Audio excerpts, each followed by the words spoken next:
السلام عليكم ورحمة الله وبركاته. وما زال مسلسل التعريس مستمرا مع شوية معرسين، يعني أقل ما يمكن أن يقال عليهم إن هم خدامين للأحمر وكل ما هو أحمر، ولعنة الله عليهم وعلى اللي جابهم وعلى أيامهم السودة وعلى اللي عملهم قضاة ملاعب. يعني قلنا الكلام ده على المدعو خالد الذكر الغير أمين، والنهاردة على الخلقة اللي ما يعلم بالله ربنا اللي اسمه ناجي. كل ماتش بنعاني من التحكيم، كل ماتش فيه مشكلة، كل ماتش فيه مصيبة لنادي الزمالك. طيب يعني نادي الزمالك هيلاقيها من الإدارة اللي نايمة نونو، ولا من المدرب اللي ملوش أي لازمة، اللي ما يعني اللي ربنا ابتلانا بيه، ولا من اللاعيبة اللي أصلا يعني ما تحسش بأي حمية كانت ولا غيرة على الفلنة ولا شيء. طب يعني احنا هنلاقيها منين ولا منين ولا منين؟ يعني كل عناصر اللعبة متفقة، ويقول لك ايه المظلومية، ايه بيقولوا ايه لهم تعبير كده غبي، ادعاء المظلومية باين او حاجات كده، مش فاكر. طب انتوا عايزيننا نقول ايه؟ يعني لازم يتشخر للي جابوكوا. طب انتوا عايزيننا نقول ايه يعني؟ اما كل ماتش بنعاني الامرين من التحكيم، وكل ماتش بنعاني الامرين من الفار واللي واقف على الفار والمدرب والمنظومة والمجلس الإدارة واللعيبة، لعنة الله على الجميع. يبقى الزمالك فليرحل من يرحل، فليرحل الجميع، فليرحل الجميع، وسيبقى الزمالك. احنا بنحب الزمالك لا عشان هياخد بطولة افريقيا، ولا هيروح يلعب بطولة العالم للأندية، ولا انه يعني يحتفظ بالخاين ابن الخاين الواطي ابن الواطي الخسيس ابن الخسيس اللي رايح النادي امبارح يقول لك انا تحت امر نادي الزمالك. من امتى من امتى تحت امر نادي الزمالك؟ انت سبت نادي الزمالك يا واطي يا ابن الواطي وهو رايح يلعب سيمي فاينال كونفدرالية، ورايح تاخد الفيزا عشان تسافر مع النادي اللي انت مضيت له. اشبع بيك، ده انت 30 سنة، ده عقبال ما تخش في الفورمة. ده لو ادالك فرصة امام، يعني لو امام ادالك فرصة اصلا. شوف كل لما نيجي نتكلم على حاجة ياخدنا الواطي ابن الواطي ده في الحدوتة، وننسى اصلا احنا كنا بنتكلم في ايه. اقسم بايمانات الله العلي العظيم احاسب على هذا اليمين، لو هيجي لنا ببلاش يلعب لنا اللي باقي من عمره ببلاش، اقول لعنة الله عليه وعلى اللي وافق على هذا. يا ريتني كنت صاحب قرار، يا ريتني كنت صاحب قرار. داخل ببرتيتا ومعاه القهوجي اللي هو الغير فايق ده، يقول لك ايه احنا اصحاب السبق من غير ولا هتكون مفكر نفسك شقالة ولا عشانك يعني رحت مع خدامك تعمل بروجرام وبتاع والشير والدنيا وبقيت يعني ممكن يكون الاعلى اجرا ان انت يعني هتضحك على جمهور الزمالك. انت عبيط. فين مرتضى يديك تمامك؟ فين هو ولا عليه؟ ده مرتضى راح اتصالح مع الراجل اللي دخله السجن، وزعلان بيقول لك مع الناس اللي هم اصلا المفروض الكل يتكاتف، وبيقول لك مش عارف داسوا على صورتي باين ولا بتاع. طب يا عم الراجل اللي دخلك السجن ما انت رحت حطيت ايدك في ايديه وقلت توبه نصوحه وقلت مش عارف ايه. مع احترامنا طبعا، والكل يعلم مدى محبتنا لمرتضى له ما له وعليه ما عليه. يعني عشان اخطأ، طب دول برضه بيخطئوا، على الاقل دول لقوا مننا دعم، ما لقوش حد خالص. وانا ما بقولش كده يعني عشان مرتضى يرجع ولا خلاص بقى، كل واحد يعني ليه وقته وانتهى. وهذه المرحله ليست مرحله مرتضى ولا مرحله لبيب ولا مرحله حد. بصراحه المفروض يجيبوا حد بيفهم يا جماعه، انما الناس دي بطيئه قوي في قراراتها، وقراراتها كلها غلط، والدنيا سداح مداح، وتحس ان هم اصلا يعني واحد شاري دكانه او صاحب دكانه وسايبها لشويه ناس بيشتغلوا فيها نهبينها مثلا. فما حدش فاهم بالظبط، كل واحد بقى عنده المصلحه بتاعته وما حدش فايق، اللي بيعمل اعلام، اللي بيعمل مصلحه، اللي بيعمل سبوبه، اللي عنده ما يعني ماله ومصالحه الشخصيه والدنيا تايهه وما حدش فاهم حاجه ولا حد عارف حاجه. يعني حد يصدق ان انت كل 4 5 مطوشه تجيب لك مدرب جديد علشان سوء الاختيار؟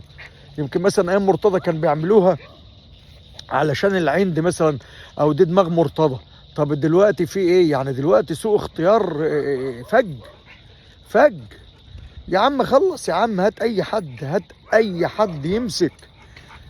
يعني هنقول لك ايه؟ دوري ايه؟ الله يخرب بيكوا، ده اقسم بالله ده لو مخرج وبيعمل فيلم زي ده الفيلم يسقط، فيلم هابط. معقول يا جماعه ما فيش لاعب حتى بيلعب بروح خالص؟ ولا حتى عبد الله السعيد ولا ناصر ماهر ولا حد خالص. الفريق يا جماعه ما فيش. واللي يخليك بتقدر تتعادل وانت في الحاله دي مع فرق قويه جدا جدا جدا زي دول، ما حدش ينكر الفرقه اللي انت لعبتها ولا اللي لسه هتلعبها، اذا كان المصري ولا البنك الاهلي ولا لسه هتلعبهم، ان دول فرق مش قويه، فرق قويه جدا جدا جدا، ده من وجهه نظري يعني. انما انت بتتعادل معاهم، يعني معناه ان انت لو فايق شويه وقرصت على نفسك شويه وفي فكر تكتيك الكوتش هتقدر تكسب وتعدي المرحله. انما يا اخي ربنا مش رايدها لك خالص، سبحان الله، ربنا مش رايدها لك خالص. انا مش عارف ده ليه، يعني ايه العقاب؟ يعني عندهم خرجوا يا اخي من بطولة افريقيا واتخصم منهم 3 نقاط، وفي انتظار ال3 نقاط اللي هيتغلبوا مش عارف ايه، ومصايب نازله زي الطلقه عليهم، وبرضه مفيش فايده. تحس ان هم مكرمين وتغطيه اعلاميه على اخبارهم وعلى شغل ابن جنيه على ميه بيضه. وكل الحكام اللي بتيجي تحكم لك بتعمل لصالح واحد، ليس لتاريخهم الشخص ولا مجد ولا مراعاة ربنا اللي هيقابلوه في يوم من الأيام وهينتقم منهم شر انتقام خالص. كل اللي يهمهم يعني محاباة الناموس وإرضاء المجلس الأحمر لضمان الاستمرارية. بس هذه الفكرة. ألذ حاجة يقول لك إيه احنا بنحتاج على عمين عمر، تلاقي الماتش اللي جاي يحكم لك عادي يعني، او قاعد لك فار مثلا. ما هو انت حبيبي اللي عمل ظهره ما داس يستحمل الدوس، ما هو انت مالكش خلاص، ما مالكش سند، انت هفق. بقينا فرقه هفق، اللي راح واللي جاي عمال يلطش فينا واللي عايز يعمل حاجه بيعملها. مفيش، مالكش ظهر. ما انت يعني اللي انت، هو انت لو ليك ظهر ولا الدنيا متظبطه هيتعمل فيك كده؟ لو انت عندك مجلس قوي يقدر ياخد ويشجب ويدين، طب بلاش ده. هنروح للمجلس ليه؟ الناس اللي قاعده في المقصوره بتتفرج على الماتش، اللي قاعده في بيوتها ولا في مكاتبها، اللاعيبه الكيوته الجميله اللي مفيش. ده الاهلي، الناس اللي قاعده على الدكه بيعينوا واحد مثلا زي سيد عبد الحفيظ او محمد شوقي او ما بيعملوش اي حاجه غير ان هم من اول دقيقه لغايه اخر دقيقه بيعترضوا على الحكم ويهيجوا اللعيبه ويهيجوا الجمهور، واحلى شغل اتخلق. انما انت حبيبي كيوت، يبقى لك البينالتي ما بتهيص، يتحسب عليك بينالتي من وحي الخيال ملوش اي علاقه زي اللي اتحصل النهارده. مفيش لك بينال في الشوط الاول، مفيش. لعيبه كيوته بتبص الحكم وتعمل بس كل اللي شطروا عليه. عمر جابر راح بيبص الحكم يعني ايه بنص عين كده، فالحكم قعد يشرح له. لو ده بقى النادي الاهلي تلاقي 3/4 الفريق وجهاز الكوره والدنيا على الحكم. انما احنا كيوته.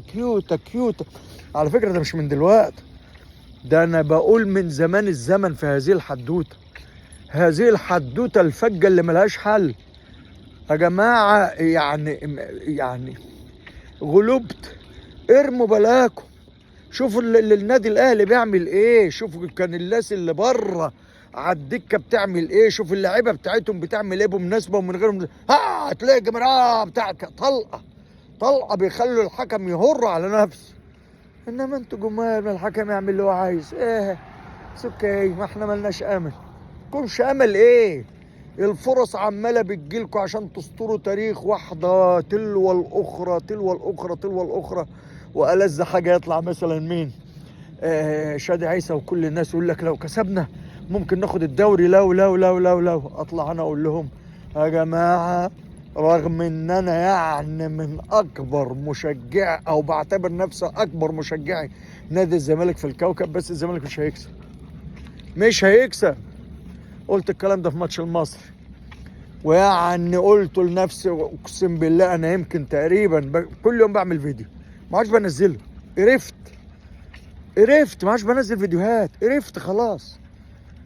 يعني لو تشوفوا كم الفيديوهات اللي انا عاملها في كل مناسبه وكل يوم، بس انا يعني يقول لك اما هو ده اللي احنا عايزينه. يا عم مش مساله اللي احنا عايزينه، المساله انا مستغرب. اصل احنا هنا في بلد كل واحد بياخد حقه، وكل واحد عارف بيعمل ايه، وكل واحد يعني يعني بيعمل غلط بيبقى عارف انه يتعاقب، بيعمل الصح عارف انه هيتجازى.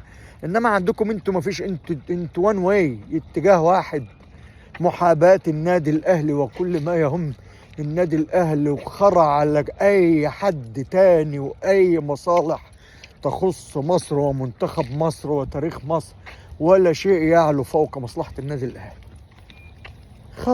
خراب مستعجل. انما يعني اهو النهارده مثلا يطلع لك ايه بيان بان الجماهير بتاعتك تتوقف ماتشين. ليه يا عم؟ سبهم وجماهير النادي الاهلي بتسبح، ماسكين سبح وبيسبحهم. لا بس مع الراجل يعني كان المفروض يعني هيقلعوا الشورت بتاعه. يعني كان ناقص امام عاشور يقلع الحكم الشرطي بتاعه خالص، بتاع حرس الحدود. ياخدوا يوم يعني ماتش حرس الحدود اللي جاي، ياخدوا الكوتش بتاعه يخلوه يبقى مدير رياضي للنادي الاهلي، ويودوا تقريبا المدرب العام بتاع النادي الاهلي يمسك حرس الحدود. حاجه فج. والراجل اللي لسه الاكل اللي كله في نادي حرس الحدود لسه في معدته، يبقى فرحان قوي هيص للنادي الاهلي وخلافه. يا جماعه اختشوا عيب يا منظومه فاسده، يا منظومه فاشله. بس هتعملوا ايه؟ كان هو ابو ريده جاي يعني قلنا راجل محترم، وراجل صاحب جاه وصاحب هيركب الحصان الابيض ويمسك السيف ويطهر. ما فيش. قلنا حسام حسن هيجي يركب الحصان الابيض ويمسك السيف ويطهر. ما فيش. قلنا المنظومه الراجل اللي جابوه ما في. ألذ حاجه يقول لك ايه الراجل اللي هو مننا ده اللي جابوه ده، مش فاكر، اللاتينو ده ما اعرفش منين، مش فاكر، كولومبيا مثلا. قال لك بقى بصوا الظبط انت ايه يا عم؟ انت فين يا عم؟ انت نايم انت ولا في حد صحي يا جدعان؟ الراجل ده قال لك واجتماعات وبتاعات وهنظبط الاداء اداء تحكيمي ايه ده؟ بصوا انا بتفرج على كوره من اكتر من 50 سنه، اقسم بالله العلي العظيم اكتر من 50 سنه. ها قولوا لنا بقى. مفيش. ده احنا كنا ايام الهجره كنا متهجرين في دمياط، كنا بنقعد على القهوه نتفرج، وانا عندي يمكن 6 سنين اتفرج على مطوشه وبتاع مش عارف ايه، تابعين من الواحد لسه يمكن ما كانش يعرف اسماء اللعيبه ايه، وتيجي تقولوا لي اللي احنا بنشوفه السنه دي ما وردش في تاريخ الكره المصريه. هذا العار. منظومه فاشله، منظومه واطيه، منظومه يعني نقول عايزين ايه بس؟ اذا كان كبيركم دياب الحرامي يبقى على الله حكايتكم. ويا مجلس بتاع يرحل من يرحل، انتوا في 60 وغيركم واللاعيبه في 60، واللي عايز يمشي يفتحوا الباب على مصراعيه. ناصر ماهر عايز يمشي مع ألف سلامة وفوقيه بوسة. عبد الله السعيد مع ألف سلامة وفوقيه بوستين. اللي عايز يمشي ما تمسكوش فيه، سيبه. اللي عايز يمشي يمشي، ما هو هيقعد يقرفك، هيقعد يقرفك، هيفرج علينا الناس. يبقى سيبه. اللي عايز يمشي يمشي. هاتوا لعيبه جديده، ما حدش بيعمل لك حاجه.